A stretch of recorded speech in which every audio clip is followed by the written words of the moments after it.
आज की कहानी उत्तर प्रदेश के इलाहाबाद की है, जो अब प्रयागराज है। वहाँ एक ऐसे आदमखोर इंसान की है जिसने 14 लोगों को मौत के घाट उतार दिया और उनके दिमाग का सूप बनाकर पी गया। इलाहाबाद के रहने वाले धीरेन्द्र सिंह साल 2000 में लापता हो गए। धीरेन्द्र सिंह हिंदी दैनिक अखबार आज के पत्रकार थे और इसीलिए उन्हें अपने काम के लिए बाहर भी रहना पड़ता था। तो पहले धीरेन्द्र सिंह के परिवार वालों को लगा कि वो अपने काम की वजह से कहीं बाहर रुक गए होंगे, क्योंकि उनका काम ही कुछ ऐसा था। इसीलिए शुरुआत में धीरेन्द्र सिंह के घर वालों ने उनके काम से घर न लौटने पर ज़्यादा चिंता नहीं दिखाई, पर बाद में घर वालों की चिंता तब बढ़ने लगी जब 2 दिन तक धीरेन्द्र सिंह का परिवार वालों से किसी भी तरह का संपर्क नहीं हो पाया। उस समय धीरेन्द्र सिंह अपने पास मोबाइल रखते थे, पर उनका मोबाइल लग नहीं रहा था। घर वालों ने उन्हें हर वो जगह ढूंढा जहां वो जा सकते थे, पर उनका कुछ पता नहीं चलता। आखिरकार धीरेन्द्र सिंह के लापता होने के 2 दिन बाद 17 दिसंबर को उनके घर वालों ने इलाहाबाद के कीटगंज थाने में उनकी मिसिंग रिपोर्ट लिखवाई। पुलिस ने भी इस मामले को गंभीरता से लिया, क्योंकि धीरेन्द्र सिंह एक पत्रकार थे। तो पुलिस ने सबसे पहले उनके मोबाइल की कॉल डिटेल निकलवाई और कॉल डिटेल में पुलिस को इलाहाबाद की एक लैंडलाइन फ़ोन का नंबर मिला, जिस पर धीरेन्द्र सिंह की 16 दिसंबर को बात हुई थी। रात के करीब 12 बजे के आसपास ये कॉल धीरेन्द्र सिंह के मोबाइल से आखिरी कॉल थी। पुलिस को शक हुआ कि आखिर ये नंबर किसका है जिससे धीरेन्द्र सिंह की आखिरी बात हुई थी। पुलिस को लगा कि हो ना हो इस नंबर से धीरेन्द्र सिंह के बारे में कुछ ना कुछ पता जरूर चल सकता है। पुलिस ने जब इस नंबर के बारे में पता लगाया तो मालूम चला कि ये नंबर इलाहाबाद की छिवनी की रहने वाली फूलन देवी नाम की एक महिला का है। पुलिस की एक टीम छिवनी पहुंचती है और फूलन देवी से मिलती है। फूलन देवी उस समय अपने क्षेत्र की जिला पंचायत सदस्य थी और उनका पति राजा कलंदर ऑर्डिनेंस फैक्ट्री में ड्राइवर का काम करता था। पुलिस की पूछताछ में फूलन देवी ने बताया कि वो धीरेन्द्र सिंह नाम के किसी भी व्यक्ति को नहीं जानती हैं। पर जब फूलन देवी के पति राजा कलंदर से पुलिस ने इस मामले को लेकर पूछताछ शुरू की तो उसने बताया कि पत्रकार धीरेन्द्र सिंह से उसके अच्छे रिश्ते हैं और 16 दिसंबर को उसकी उनसे बात भी हुई थी और ये बातचीत केवल हालचाल लेने के लिए हुई थी। राजा कलंदर एक ऐसा शख्स था जिसका नाम लेते ही लोगों के रोंगटे खड़े हो जाते थे। वह इंसान की शक्ल में हैवान और खूनी दरिंदा था। वह अपराध सिर्फ इसलिए नहीं करता था कि वह अपराधी था या फिर अपराध करना उसकी फितरत थी, बल्कि वह अपराध इसलिए करता था कि अपराध उसकी मानसिक खुराक थी। हत्या तो बहुत से अपराधियों ने की थी, लेकिन इंसान को मारकर उसका भेजा खाने वाला नरपिशाच शायद इकलौता राजा कलंदर था। जब उसके आपराधिक कारनामों का खुलासा हुआ तो लोगों को यकीन तक नहीं हुआ कि उनके बीच कोई शख्स इस कदर हैवान हो सकता है। इस हैवान ने साल 2000 में शहर को दहला दिया था।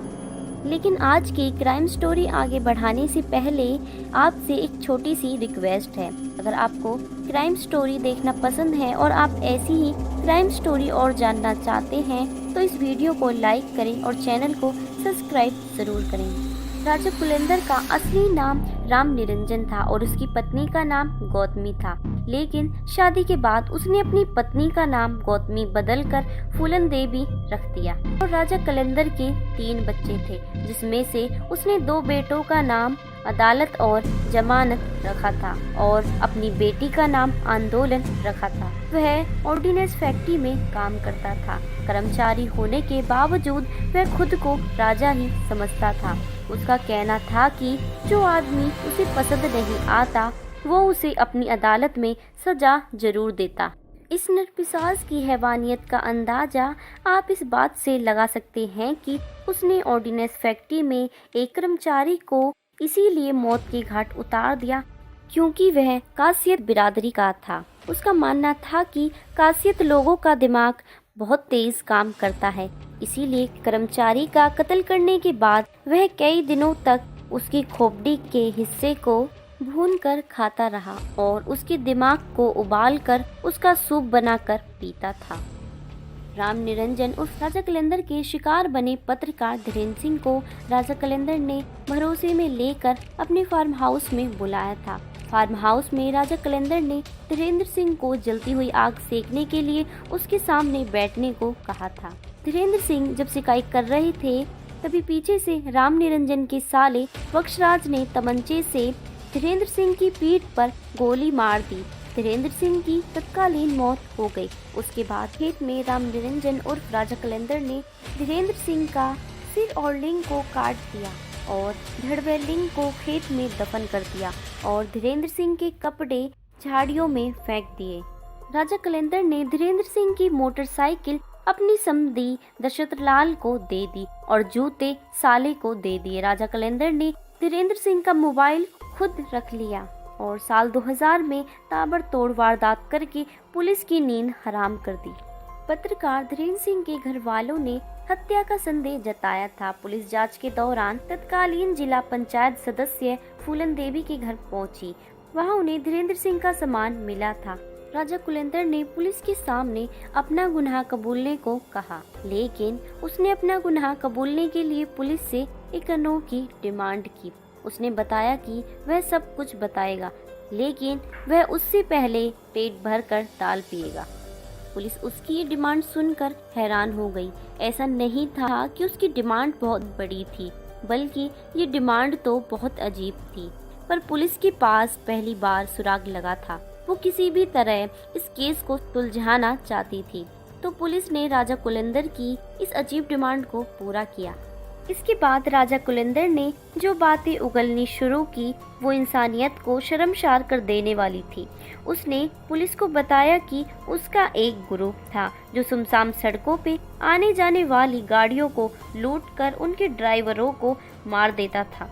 उसने अपनी नौकरी और पत्नी की राजनीति की आड़ में वो ऐसे बहुत से बुरे धंधे करता था और कहीं से धीरेन्द्र सिंह को उसके इस काले धंधों का पता चल गया था और उसे ये डर सताने लगा था कि कहीं धीरेन्द्र सिंह उसके इस काले कारनामों को अखबार में ना छाप दे। इसीलिए उसने धीरेन्द्र सिंह को रात में अपने फार्म हाउस में बहाने से बुलाया था और पुलिस ने उसकी इस टाटा सूमो गाड़ी को भी जब्त किया, क्योंकि ये गाड़ी रायबरेली से एक युवक को मार के छीनी गई थी।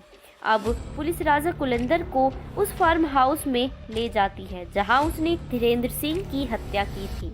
फिर पुलिस वालों को जो उस फार्म हाउस में मिला, उस मंजर को देख पुलिस वालों की रूह कांप गई। उस फार्म हाउस में एक पेड़ था जिसकी टहनियों से इंसानी खोपड़ियाँ लटक रही थी। इन खोपड़ियों को कई रंगों से रंगा गया था और हर खोपड़ी पर अलग अलग जातियों के नाम भी लिखे थे, जैसे श्रीवास्तव, पंडित, मुस्लिम आदि।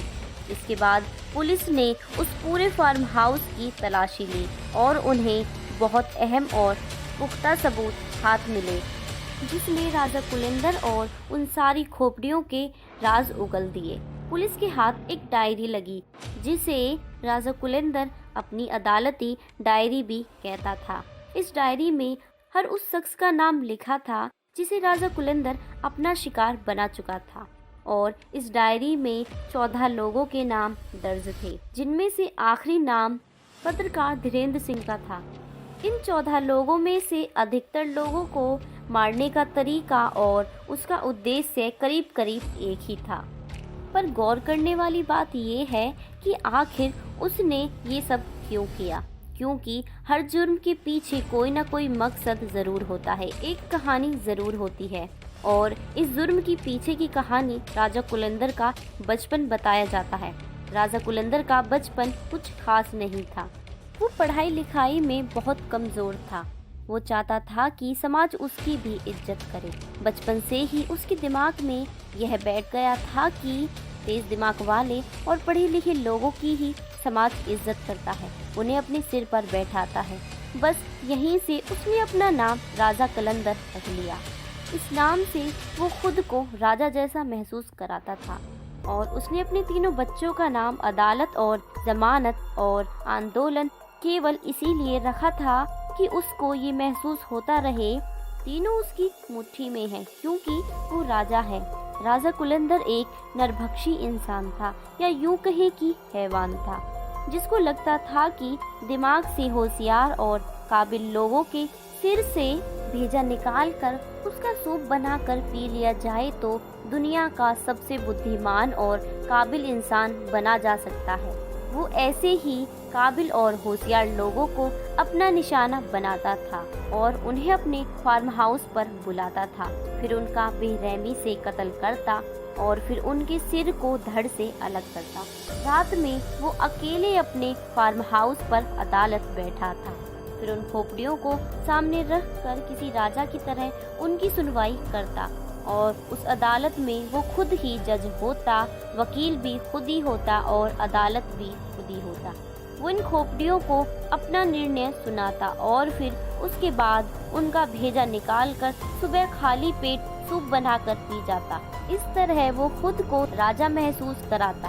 भेजा निकालने के बाद वो अपने शिकार की खोपड़ियों को कलर करता और उसकी जाति का नाम लिखता, फिर उस फार्म हाउस में लगे पेड़ की टहनियों पर सजा देता, जैसे कोई खिलाड़ी अपने घर में अपनी ट्रॉफी को बहुत संभाल के सजा के रखता है।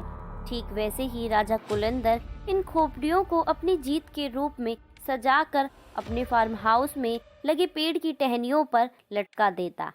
पुलिस की शक्ति के सामने राजा कुलंदर ने अपने सारे गुनाह कबूल कर लिए। उसने पुलिस को बताया कि एक बार कार में लिफ्ट ना देने पर उसने गुस्से में 3 लोगों की हत्या कर दी।